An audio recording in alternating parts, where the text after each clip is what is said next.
Hi guys, good morning, सलाम, नमस्ते, सत श्री अकाल, आदाब। कैसे हो आप सब? आई होप बहुत अच्छे होंगे और हम भी बहुत अच्छे हैं। मेरे इसी चैनल के माध्यम से हम तैयारी करेंगे यूजीसी नेट एजुकेशन की। मेरे चैनल का नाम हसन एकेडमी एजुकेशन है। इसी चैनल के माध्यम से हम नेट की तैयारी करेंगे। जिसके पास जो भी एजुकेशन सब्जेक्ट से नेट तक की तैयारी करना चाहते हैं, प्लीज़ मेरे इस चैनल पे जो हम मटेरियल लेके आ रहे हैं उसमें जो गलती होगी प्लीज़ कमेंट करके हमें ज़रूर बताएं। क्योंकि मेरा फर्स्ट ही चैनल है और मेरी कोशिश है कि मैं अच्छे से अच्छा और बेस्ट से बेस्ट मटेरियल लेके आऊँ आपके लिए, और आप सब उसको थोड़े ध्यान से पढ़ें। ये मेरा फर्स्ट जो हमारा यूजीसी नेट एजुकेशन है का पेपर है। नेट एजुकेशन के जो सिलेबस है, सिलेबस का फर्स्ट ही लेसन है ये।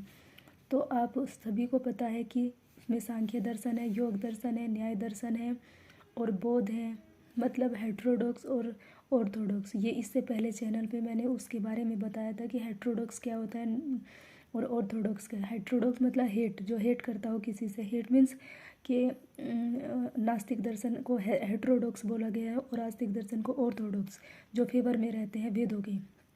मतलब इसमें मैंने थोड़ा थोड़ा इसलिए बताया क्योंकि मैं पहले बता चुकी हूँ। आस्तिक दर्शन एक ऐसा दर्शन, सांख्य दर्शन एक ऐसा दर्शन है जो कि मतलब आस्तिक दर्शन के अंतर्गत मतलब वेदों को तो मानता है बट ईश्वर को नहीं मानता, ईश्वर की प्रधानता को स्वीकार नहीं करता है। तो मैंने इसमें थोड़ा सा बताया है कि जैसे हमारे षड दर्शन है, षड दर्शनों में हमारे 6 दर्शन आते हैं। इसमें भारतीय दर्शन मतलब आस्तिक दर्शन और नास्तिक दर्शन। आस्तिक दर्शन को में जैसे सांख्य है, सांख्य को किसने दिया है? कपिल ने दिया है। योग को पतंजलि ने दिया है। न्याय को गौतम ने दिया है। वैशेषिक को कणाद ने दिया है। तो हमारे कितने हुए? सांख्य, योग, न्याय, वैशेषिक, पूर्व मीमांसा, उत्तर मीमांसा। उत्तर मीमांसा होता है वेदांत, मतलब सबके लास्ट में वेदों का अंत जब होता है, ये बादरायण ने दिया है। और नास्तिक दर्शन मतलब हेट्रोडॉक्स, ये ईश्वर की सत्ता को बिल्कुल नहीं स्वीकारते और ना ही ये उसको मानते हैं वेदों को। तो जैन धर्म, बौद्ध धर्म और चारवाक, ये सब क्या है? नास्तिक दर्शन है, जो कि वेदों की प्रामाणिकता को स्वीकार नहीं करते हैं। अब हम इसमें थोड़ा सा पढ़ेंगे कि जो हमारा ये सांख्य दर्शन है कैसे बना है। तो सांख्य दर्शन में मतलब इसका ये यूनिवर्स को किस प्रकार से बना हुआ मानता है। इसमें जैसे इसमें बताया है कि पुरुष और प्रकृति के मिलने से जब फ्यूज़न होता है उससे क्या बनता है? यूनिवर्स बनता है, ये मानता है सांख्य दर्शन।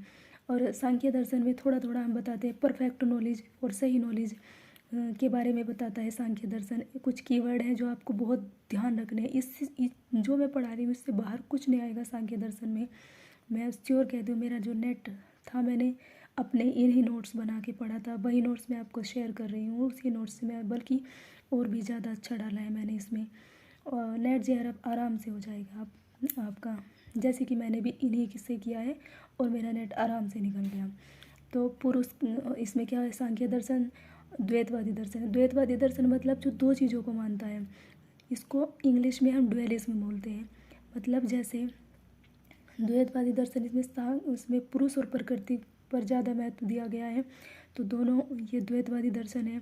जैसे वेदांत दर्शन है, ये मोनिज्म को मानता, मतलब एक ही चीज़ को मानते हैं। सांख्य दर्शन में दो चीज़ों को माने, पुरुष और प्रकृति को मेन माना गया है। तो ये द्वैतवादी दर्शन है, मतलब ड्वेलिज्म वादी दर्शन है। पुरुष के पास ईश्वर जैसे गुण, सारे गुण हैं। मतलब थोड़ा इसमें अगर मिस्टेक होगी तो प्लीज़ माफ़ कीजिएगा। तो जैसे पुरुष के पास इसमें पुरुष के, मैं थोड़ा पहले कीवर्ड बता रही हूँ, उसके बाद मैं आपको ध्यान से समझाऊंगी। पुरुष के पास ईश्वर जैसी सत्ता है, ईश्वर जैसे सारे गुण हैं। पुरुष को मतलब ईश्वर जैसा दर्शाया गया है इसमें, न कि पुरुष मतलब इसमें ईश्वर को नहीं माना गया, इसमें पुरुष को ही ईश्वर माना गया है, मानव माना गया है। मानव, इसमें पुरुष को मानव और जीव, सोल, ये सब माना है। मूल पुस्तक क्या है इसकी? सांख्यकारिका। सांख्य दर्शन की मूल पुस्तक का नाम क्या है? सांख्यकारिका। यह दर्शन निरीश्वरवादी योग के नाम से भी एक क्वेश्चन आया था, शायद आपको पता हो जिन्होंने एग्जाम दिया था, कि ये दर्शन निरीश्वरवादी, मतलब मैंने पहले ही बताया कि ईश्वर को नहीं मानता, वेदों को मानता है बट ईश्वर को नहीं मानता। और पुरुष प्रकृति, पुरुष को ही इसमें ईश्वर माना गया है। पुरुष क्या है? चेतन है, मतलब करने वाला है। प्रकृति क्या है? जड़ है। मुख्य रूप से 2 प्रकार के तत्व हैं। 2 प्रकार के कौन से? पुरुष और प्रकृति है। सांख्य दर्शन में 25 तत्व, मतलब 25 एलिमेंट, मतलब जो हमारा यूनिवर्स है, जो भी चीज़ें बनी हुई हैं, जितने भी इसमें तत्व जुड़े हैं। मान लिया हम खाना बनाते हैं, मान लिया हम आलू, गोभी, मटर, उसमें और बाकी हरी मिर्च, टमाटर, ये सब चीज़ें डालते हैं, तो मतलब वो सारी सब्जी बनती है। वो जैसे आलू गोभी बनाते हैं कि मिक्स सब्जी हमने बनाई है, तो वो किन किन चीज़ों से मिल के बनी है? तो सबके अकॉर्डिंग यूनिवर्स अलग अलग चीज़ों से मिल के बना है। तो सांख्य दर्शन ने मूल तत्व तो 2 माने हैं, बट ये पुरुष और प्रकृति के बाकी और के बीच से जो भी और तत्व हैं, 23 तत्व, वो भी इसमें ऐड हैं। तो इसमें 25 तत्वों को माना है, ईश्वर को नहीं मानता है। ये मैं पहले बता चुकी हूँ। अब हमने इसका थोड़ा सा एक्सप्लेनेशन दिया है ऐसे करके, मतलब जैसे सांख्य क्या दर्शन, SA+ Sankhya, Sankhya SAN, Sankhya. 1 minute.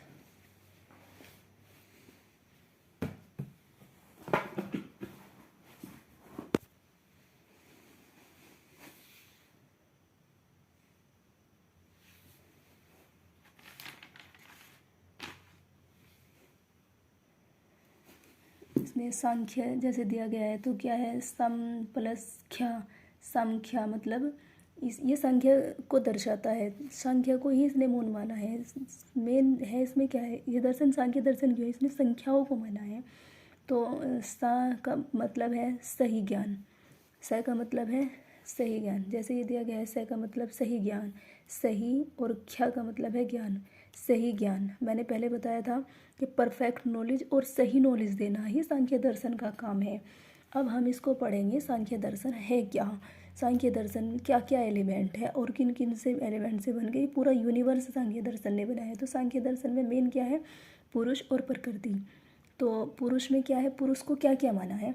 पुरुष को सांख्य दर्शन में जीव कहा है, सोल कहा है, और इसको और क्या माना है? इसको चेतन माना है, और इसको ईश्वर माना है, इसको सूक्ष्म माना है। और ये मैंने आपको बताया, न तो यह कार्य है और न ही कारण है, और इसको विलक्षण कहा जाता है। मतलब पुरुष को ईश्वर की संज्ञा दी गई है, ये मैं बता चुकी हूँ। प्रकृति बहुत इजी है, मतलब सिर्फ आपको थोड़ा सा पढ़ना है। मतलब आपको, मतलब बहुत सारे यूट्यूबर, बहुत सारे एजुकेटर डराते हैं कि एजुकेशन हाय हाय। एजुकेशन बिल्कुल डरने वाली बात नहीं है। मैंने फर्स्ट टाइम सिर्फ 3 महीने तैयारी करके, नॉर्मल सी तैयारी करके, नेट मेरा हो गया था, और बाकी भी मेरे सेट स्लेट वगैरह उसी तैयारी से हो गए थे। कोई घबराने वाली बात नहीं है। बहुत इजी तरीके से माइंड फ्रेश करके पढ़ना है, प्रेशर से नहीं पढ़ना है। मेन चीज़ है प्रेशर। नेट का क्या काम है कि नेट नेट नेट, तो उसको नहीं पढ़ना है। थोड़ा ध्यान से बस एक बार रिवाइज़ ज़रूर करना है, पढ़ के रिवाइज़ करते रहो, वही है। और इसमें क्या है? प्रकृति, प्रकृति को त्रिगुणात्मक माना गया। प्रकृति को क्या क्या माना है? इन्होंने प्रकृति को माना है बॉडी, और ग्रूम्स माना है, ग्रोस माना है, स्थूल माना है। तो ये माना है प्रकृति को।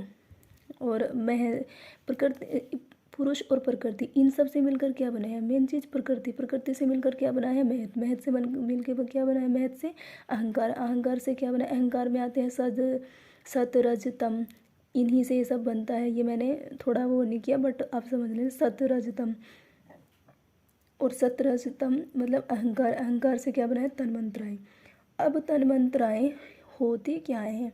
देखो, प्रकृति, महत। महत थोड़ा माइंड, मतलब इंटेलेक्चुअल जो होता है, थोड़ा आप भी माइंड लगाना कि महत क्या होता है? बुद्धि से रिलेटेड होता है। अहंकार क्या होता है? ईगो से रिलेटेड होता है। तन्मात्राएँ, तन्मात्राएँ में क्या होता है?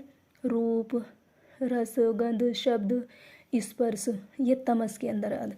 अब हमने जैसे अहंकार पढ़ा है, अहंकार में ये जो सत रज तम, ये जब मैं जहाँ जहाँ मैंने सत रज तम लिखा है, सिर्फ आपको ये ध्यान देने की वाली बात है।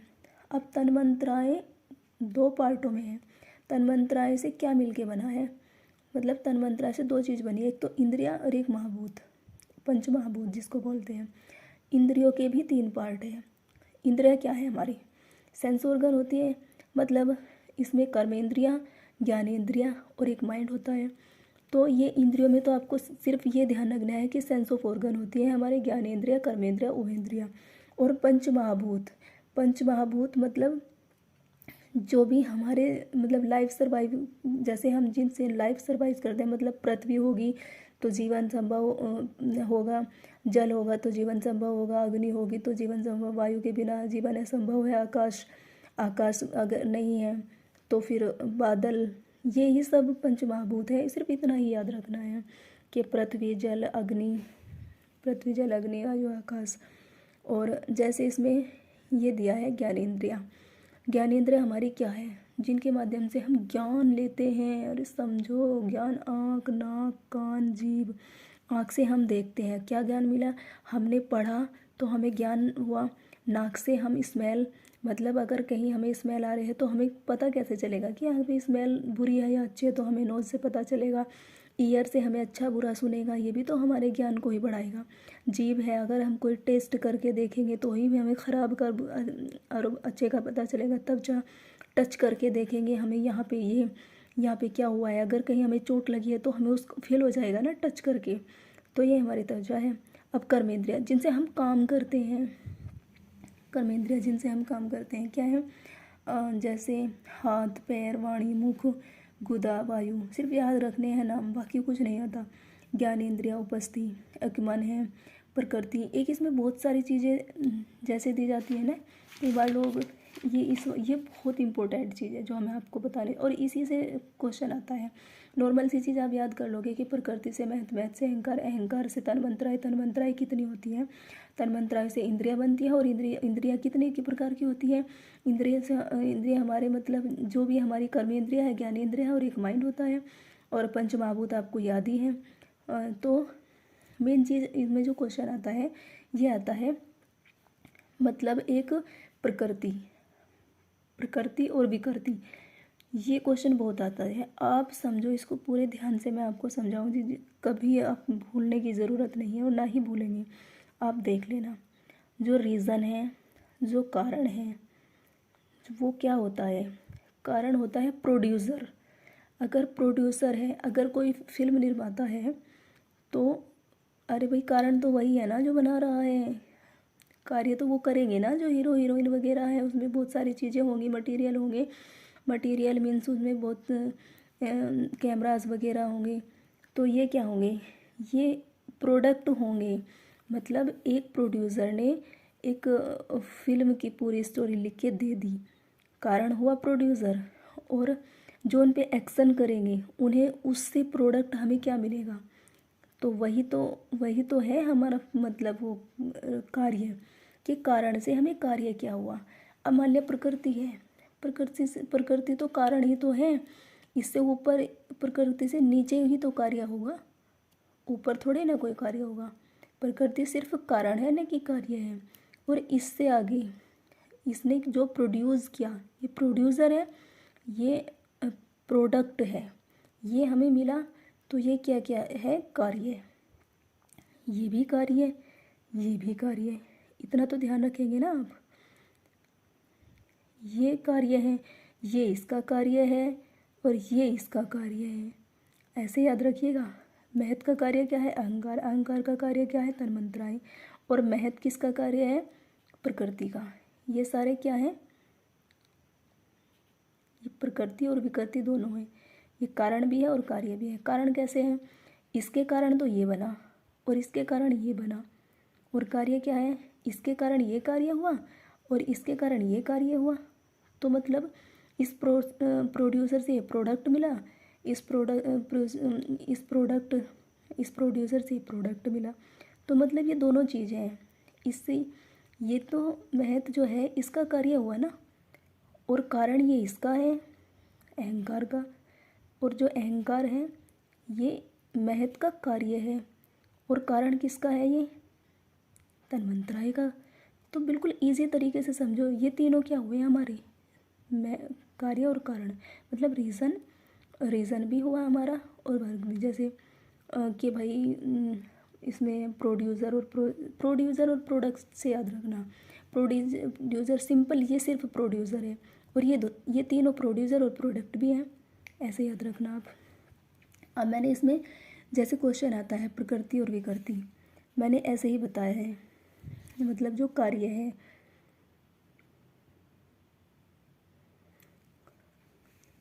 ये क्या है, प्रकृति को हम क्या बोलेंगे, कारण बोलेंगे। इतना याद रखिएगा कि किस कारण से हमें कौन सा कार्य मिला, ये क्या हुआ, कारण हुआ हमारा। और ये जो प्रकृति और विकृति है, महत है, अहंकार है और तन्मात्राएँ हैं, ये भी तो हमें, ये तीनों तो हमें प्रकृति और विकृति दोनों ही हैं, मतलब ये रीज़न भी है, मतलब प्रोड्यूसर भी और प्रोडक्ट भी दोनों भी हैं, दोनों ही हैं। और जो हमारा विकृति है, विकृति किसको बोलते हैं, मतलब कार्य, ये याद रखिएगा। प्रकृति सिर्फ कारण है तो उससे याद रखिएगा, और विकृति क्या है, विकृति हमारा कार्य है।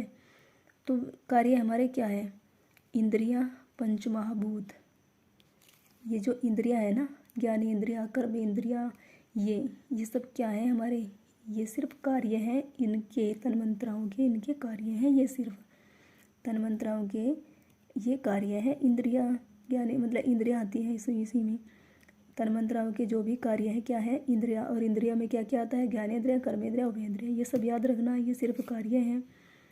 और ये और पंचमहाभूत, क्योंकि ये दोनों तन्मात्राओं के ही पार्ट हैं, तो ये दोनों क्या हुए, कार्य हुए। और अब क्वेश्चन कैसे आएगा कि जैसे दे देगा पृथ्वी, जल, अग्नि, वायु, पावक, ये या तो दे देगा कि इनमें से पंचमहाभूत कौन से हैं और तन्मात्रा इनमें से क्या है, ऐसे दे देगा। या फिर क्वेश्चन मैच का आएगा कि प्रकृति विकृति और खाली प्रकृति। और मनुष्य हमारा मन क्या है, हमारा न तो मन कार्य और नहीं विलक्षण क्या है, पुरुष, मतलब न तो कारण है और न ही कार्य है। सांख्य दर्शन में ज्ञान प्राप्त करने के साधन कितने हैं, अब ये भी क्वेश्चन आता है। ये क्वेश्चन इस बार भी आया था, ये कि सोर्स ऑफ नॉलेज क्या है, कौन से, मतलब योगा के क्या हैं, सांख्य के क्या हैं, न्याय के क्या है। तो सांख्य दर्शन में संख्या 3 है ना, 3 से संख्या बना है, 3 ही याद रख लेना शुरू के से, इसको याद रख लेना बस। शुरू के क्या है, प्रत्यक्ष, अनुमान, शब्द, तो शुरू के ये 3 ही हैं, प्रत्यक्ष, अनुमान और शब्द। तो ये ऐसे पढ़ना आपको। अब इसमें प्रकृति के मतलब प्रकृति को सत, रज, तम, गुण, इसमें क्या दिया गया है, सत क्या होता है, सत किससे रिलेटेड होता है, असली सत होता है खुशी से रिलेटेड, इंटेलिजेंस से रिलेटेड होता है, मतलब हैप्पीनेस, जैसे हैप्पीनेस होता है, प्लेजर होता है, ये हमारा क्या होता है, सद होता है, मतलब एक्शन ऑफ रिसर्च, जो एक्शन ऑफ रिसर्च हमारा एक्शन होता है। कंसर्न विद एक्शन, इसमें क्या है, ईगो, माइंड एंड इंटेलिजेंट, सत्य में। और एक्शन होता है रजस में, concern with action, material, object, action. तमस होता है ये मतलब इग्नोरेंस, मतलब ये कार्य नहीं करना चाहता, और इनएक्शन। तो ये तो आपको पता चल गया कि सत्य में क्या होता है, माइंड से रिलेटेड, इंटेलिजेंट से रिलेटेड होता है, रजस में क्या होता है, एक्शन से रिलेटेड होता है, सत्य में खुशी, प्लेजर वगैरह, हम सब इनका ध्यान ये आता है रजस में, एक्शन आता है तमस में, यही आता है। मतलब तमस में कुछ करना ही नहीं चाहता और ना ही करता है। और 23 पुरुष और प्रकृति मेन है, और 23 आप सब उनको काउंट कर लीजिएगा, वो सब 23 ही बैठेंगे, बस सिर्फ आपको पढ़ना है। पुरुष और प्रकृति की अलग कर देंगे तो मोक्ष होगा। पुरुष और प्रकृति को अलग कर देंगे, ये सांख्य बताता है कि अगर हम पुरुष और प्रकृति को अलग कर देंगे तो हमें मोक्ष प्राप्त मिले होगा, इस दर्शन में ये बताया गया। और सेल्फ रियलाइजेशन की बात करता है कौन, सांख्य दर्शन। मेंटल ग्रोथ और फिजिकल ग्रोथ और इंटेलेक्चुअल ग्रोथ की बात भी करता है ये दर्शन, ये भी ध्यान रखिएगा। सांख्य दर्शन की प्रकृति के संबंध में सही कथन। तो इसमें कुछ क्वेश्चन हमने बताए हैं, जैसे सांख्य दर्शन क्या है। अभी मैंने शुरू में क्या बताया था, सांख्य दर्शन द्वैतवादी दर्शन है, न कि एकेश्वरवादी अनेकवादी। मतलब दो, ये जो यूनिवर्स है ये प्रकृति और पुरुष के मिलने से बनी है, इसी चीज़ को मानता है ये दर्शन। तो सिंपल सी बात है, द्वैतवादी दर्शन है। षट दर्शन में सबसे पुराना दर्शन है, ये भी मैंने बताया। कौन सा दर्शन है? सांख्य दर्शन है। और सांख्य दर्शन भेद करता है प्रकृति एवं किसमें, शुरू में ये बिल्कुल बड़ा सिंपल सा है कि किसमें करता है, प्रकृति में और मानव में भेद करता है। सांख्य दर्शन को एक नास्तिक दर्शन माना जाता है, ये जबकि गलत है ना। सांख्य दर्शन नास्तिक दर्शन है। अभी शुरू में जब मैंने पढ़ाया मैंने ये कहा कि सांख्य दर्शन ऑर्थोडॉक्स में आता है, बट ये वेदों को तो मानता है बट ईश्वर को नहीं मानता। तो ये क्या है? ऑर्थोडॉक्स, मतलब आस्तिक दर्शन है। और नास्तिक दर्शन में आपको सिर्फ 3 याद रखने हैं। नास्तिक से ही याद है, बौद्ध, जैन, चार्वाक, सिंपल से 3 ही है नास्तिक में। और इसमें क्या है? यह षट दर्शन की वैशक जो ईश्वर में विश्वास नहीं करती है। बिल्कुल सही बात है, सांख्य दर्शन नास्तिक दर्शन माना जाता है, गलत बात है। सही बात क्या है? यह षट दर्शन की वैशक है जो ईश्वर में विश्वास करती है, विश्वास नहीं करती है। तो बिल्कुल सही बात है, ये आ रही सही है। सांख्य दर्शन बल देता है कि ब्रह्मांड परिणाम है। किसका? बताइए किसका है? पुरुष का, मतलब इसमें पुरुष का बताया गया है। Okay, thank you. एंड आप इसको देखिएगा और चैनल को सब्सक्राइब कीजिएगा। नई शुरुआत है, मेरा साथ दीजिएगा। Good, thank you, bye.